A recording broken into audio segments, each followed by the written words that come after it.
Les découvertes archéologiques qui montrent que Jésus est mort et ressuscité, je te montre ça en 2 minutes. On note près de 10 sources non chrétiennes datant de l'époque de Jésus qui confirment sa crucifixion en l'an 30 sous Ponce Pilate, telles que reportées par des historiens romains comme Tacite ou encore des historiens juifs comme Joseph. Dans sa lettre écrite à l'église de Corinthe en l'an 55, l'apôtre Paul fait mention de plus de 500 témoins ayant vu Jésus quelques jours après sa mort, confirmant ainsi le récit des évangiles rédigés entre 35 et 90.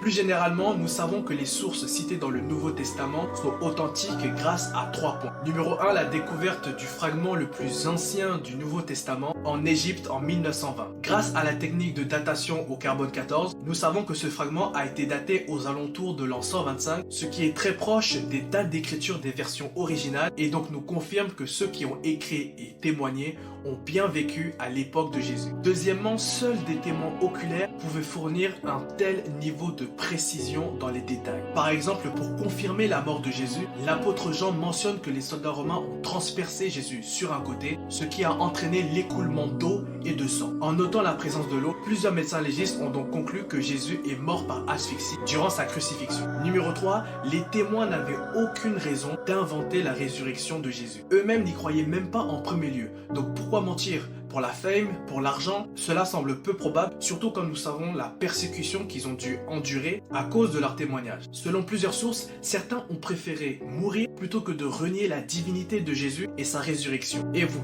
seriez-vous prêt à mourir pour une information dont vous avez la certitude qu'elle est fausse? Vous avez 4 heures. Ce qui est sûr, c'est qu'ils étaient convaincus de ce qu'ils avaient vu. Le plus remarquable, c'est que les témoignages des disciples coïncident avec les prophéties de l'Ancien Testament annonçant la venue, la vie, la mort et même la résurrection du Messie. Les prophéties les plus frappantes se trouvent dans le livre d'Ésaïe, livre qui a été écrit en 680 avant Jésus-Christ. La copie la plus ancienne de cet ouvrage a été retrouvée parmi les manuscrits de la Mer Morte en 1947 et a été datée d'environ 300 ans avant Jésus-Christ. Ainsi, les événements de la vie de Jésus ont été prédits des siècles avant leur réalisation. Like et partage si la vidéo t'a plu et donne ton avis en commentaire.